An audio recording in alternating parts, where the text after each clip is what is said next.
महाराष्ट्र कर्नाटक सीमा प्रश्नावर आज एक बैठक आहे। विधान भवनामध्ये सर्वपक्षीय बैठकीचं आयोजन केलंय आणि मुख्यमंत्री देवेंद्र फडणवीस यांच्या अध्यक्षतेखाली ही बैठक होणार आहे। शरद पवार या बैठकीला उपस्थित राहतील अशी शक्यता आहे। महाराष्ट्र कर्नाटक सीमा प्रश्नावर ही मोठी चर्चा होणार असल्याचं कळत आहे।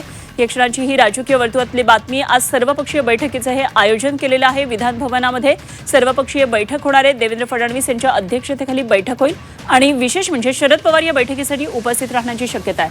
आमचे प्रतिनिधी स्वप्नील जाधव आपल्याबरोबर जोडले गेलेत। आणखी सविस्तर तपशील जाणून घेऊया। स्वप्नील, आज ही महत्त्वाची बैठक होणार आहे आणि शरद पवार या बैठकीसाठी विधान भवनामध्ये उपस्थित राहतील असं कळतंय। काय नेमके या संदर्भातले तपशील?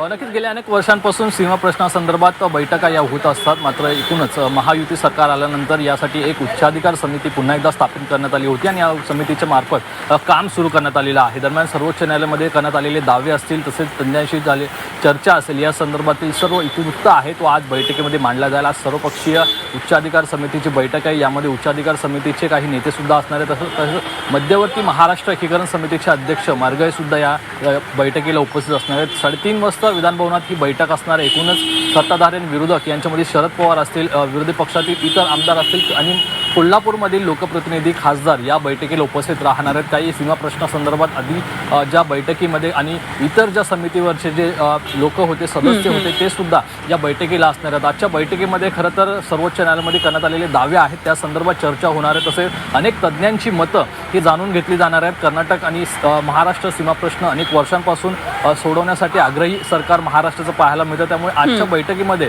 नक्की शरद पवार यांच्याकडून काय सूचना केल्या जातात, कारण इतर पक्षांच्या नेत्यांकडून काय सूचना केल्या जातात आणि त्या कशा प्रकारे राज्य सरकार आणि उच्चाधिकार समिती जी महाराष्ट्राची आहे ती इम्प्लिमेंट करतं हे पाहणं महत्त्वाचं असणार आहे। ठीक आहे स्वप्नील, जरूर या बैठकीवर लक्ष ठेवून राहा। वेळोवेळी अपडेट जाणून घेत राहू। तुर्तास धन्यवाद दिलेल्या माहितीसाठी।